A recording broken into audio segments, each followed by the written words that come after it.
দেশবাসী, আসসালামু আলাইকুম। শহীদ প্রেসিডেন্ট জিয়াউর রহমান চেয়েছিলেন ন্যায় নীতি ভিত্তিক সাম্যের বাংলাদেশ গড়তে,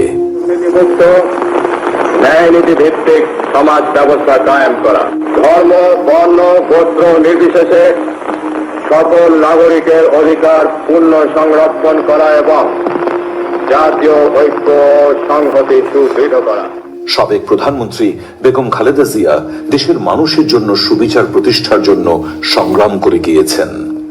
গণপ্রজাতন্ত্রী বাংলাদেশ সরকারের মাননীয় প্রধানমন্ত্রীর অঙ্গীকার ন্যায়পরায়ণতা ও বিচার বিভাগের স্বাধীনতায় আমরা সকলে নবী করিম সাল্লাল্লাহু আলাইহি সাল্লামের যে ন্যায়পরায়ণতা, সেই ন্যায়পরায়ণতার আলোকে আমরা দেশ পরিচালনার সর্বোচ্চ চেষ্টা করব।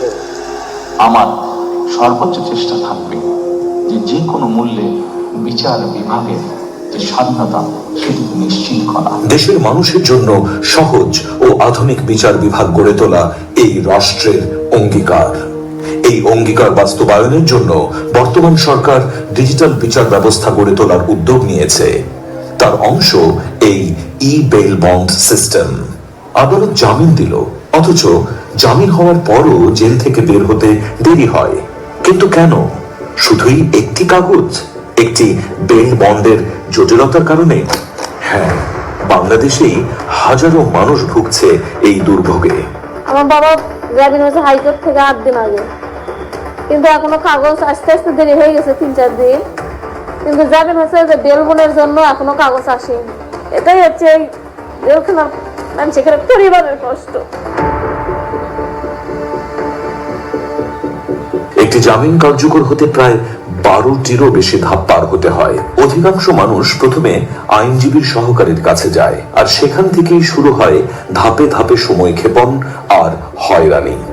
কোর্ট ইন্সপেক্টরের টেবিলে অপেক্ষা শেষে আদালতের সহায়ক কর্মচারীর কাছে বসে থাকা, এরপর মুক্তির আদেশে ম্যাজিস্ট্রেটের স্বাক্ষর। সব আদালতের বেল বন্ড জমা হলে একজন পিয়ন তা নিয়ে যায় জেলখানায়, যেখানে দেরি মানেই জামিন পাওয়া ব্যক্তির আরো একটি রাত জেলে কাটানো। জেলখানার গেটে আবারও অপেক্ষা কাগজ যাচাইয়ের জন্য। সিপাহীর হাত হয়ে ফাইল জেল সুপারের টেবিলে।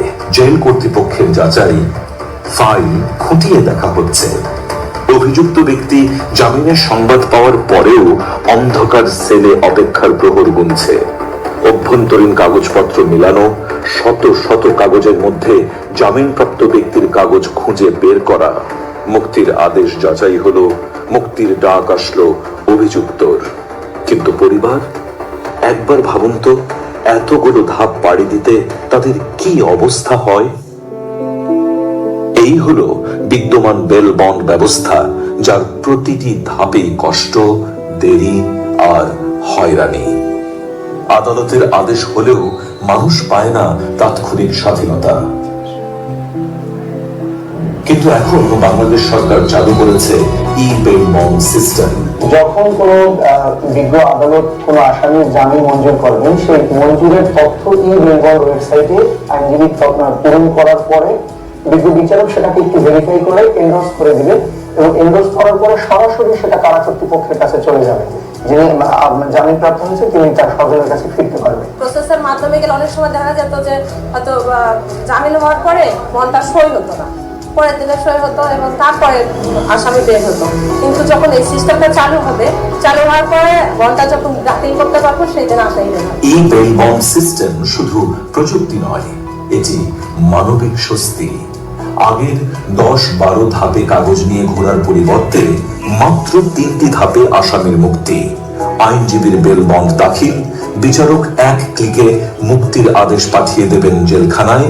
জেলখানায় তা যাচাই হলেই জামিনপ্রাপ্ত ব্যক্তির মুক্তি।